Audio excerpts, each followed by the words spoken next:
નમસ્કાર, આપ જોઈ રહ્યા છો સ્પાર્ક ટુડે ન્યૂઝ। નગરમાં રાજ્ય કક્ષાના મંત્રી બચુભાઈ ખાબડ દ્વારા અનેક કામોનું ખાતમુહૂર્ત કરવામાં આવ્યું। પાલિકાના ઇલેક્શનના ભણકારા વાગી રહ્યા છે, ત્યારે મંત્રીના હસ્તે કામોનું ખાતમુહૂર્ત કરાયું। 11થી વધુ કામોનું ખાતમુહૂર્ત કરવામાં આવ્યું। ₹1290.54 લાખના કામોનું ખાતમુહૂર્ત કરવામાં આવ્યું।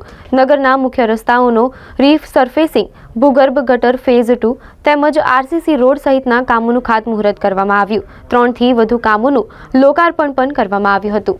મારા મત વિસ્તારના દેવગઢ વારિયા નગર ખાતે આગામી દેશના વડાપ્રધાન શ્રીમાન નરેન્દ્રભાઈ મોદીજીનું જે વિઝન વિકસિત ભારતનું એના ભાગરૂપે આજે મેં ગ્રામ આભા તરીકેનું સેવનિયા ખાતે ટ્રાઇબલ વિસ્તારના વિકાસ માટેની યોજનાની મિટિંગ પણ કરી છે અને એના શુભારંભ પણ કર્યો છે અને ધાનપુર ખાતે ટીએસપીની મિટિંગ પણ કરોડો રૂપિયાના કામનું આયોજન કર્યું છે અને બારિયા નગર માટે પણ આજે એના રસ્તા છે, વીજળી છે, પાણી છે, ખૂટતી ગટર લાઈન છે, જે યોજનાઓ ઘટે છે એના માટે 14 કરોડ રૂપિયાના કામોનો આજે શુભારંભ કર્યો છે।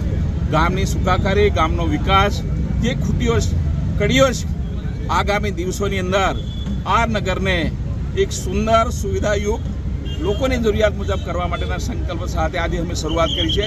આગામી દિવસોમાં એ તાકાતથી અમે આગળ વધવાના છે। નગરના તમામ સમાજના મારા આગેવાનો, કાઉન્સિલર મિત્રો બધા સાથે મળીને, દરેક સમાજ સાથે મળીને બારીઓનો વિકાસ એ અમારો સંકલ્પ છે। એના માટેનો આજનો કાર્યક્રમ હતો।